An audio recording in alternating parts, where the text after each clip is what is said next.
এবার আপনাদের সামনে মূল্যবান বক্তব্য নিয়ে আসছে বাংলাদেশ আওয়ামী লীগের কেন্দ্রীয় সাধারণ সম্পাদক ওবায়দুল কাদের। আমরা করতালি দিয়ে অভিনন্দন জানাবো।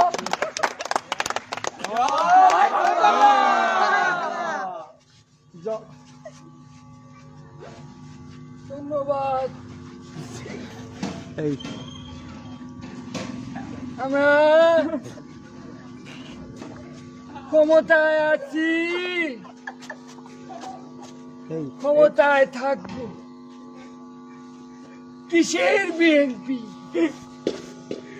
এখানে মাঠও আমাদের, রেফারিও আমাদের, বাসি বুসি যা দেবে আমাদের পক্ষেই দেবে। ক্ষমতায় আছি তো,